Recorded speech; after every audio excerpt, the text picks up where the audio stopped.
സൂര്യന് താഴെ എന്തിനെക്കുറിച്ചും സോഷ്യൽ മീഡിയയിൽ ആവശ്യത്തോടെ പ്രതികരിക്കുന്ന ടെക്കി കൂട്ടത്തിന് തെരഞ്ഞെടുപ്പിനെക്കുറിച്ച് ചിലത് പറയാനുണ്ട്.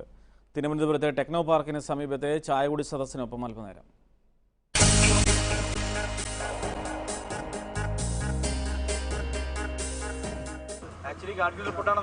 ഗാഡ്ഗിൽ പരിധിയിൽപ്പെടാത്ത പ്രദേശത്ത് നിന്ന് വരനെ ആവശ്യമുണ്ട്.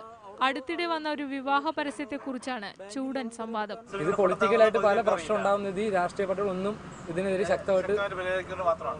കസ്തൂരി രംഗൻ കഴിഞ്ഞാൽ പിന്നെ കേരള രാഷ്ട്രീയം. സുധീരൻ രമേശ് ചെന്നിത്തല ആയപ്പോ പി.ടി. തോമസ് സുധീരനായി. ഇപ്പൊ സാമുദായിക സ്ഥാനാർത്ഥികളല്ലേ, രാഷ്ട്രീയ സ്ഥാനാർത്ഥികളല്ല. നേരത്തെ ഉള്ള സഹോദരൻ ONV പോലെയും മുണ്ടശ്ശേരി മാഷിനെ പോലെയൊക്കെയുള്ള വളരെ പൊതുസമ്മതത്തിലുള്ള ആളുകളായിരുന്നു. എനിക്ക് തോന്നുന്നു 4 സീറ്റ് വെച്ച് LDF-നും UDF-നും ഉറപ്പാണെന്ന് തോന്നുന്നു. ഇപ്പൊ ബാക്കി ഒരു 12 സീറ്റിലായിരിക്കും ശക്തമായ മത്സരം നടക്കുക.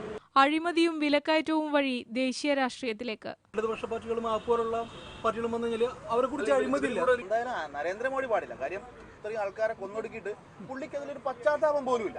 സിഖ് കൂട്ടക്കൊലയും ഗുജറാത്ത് കൊല രണ്ടും ഒരുപോലെ വേണ്ട കാര്യങ്ങളാണ്. എല്ലാം കേട്ടുനിന്ന ഞങ്ങൾക്കൊരു സംശയം. ഏപ്രിൽ 10-ന് എത്ര ടെക്കികൾ ബൂത്തിലെത്തും?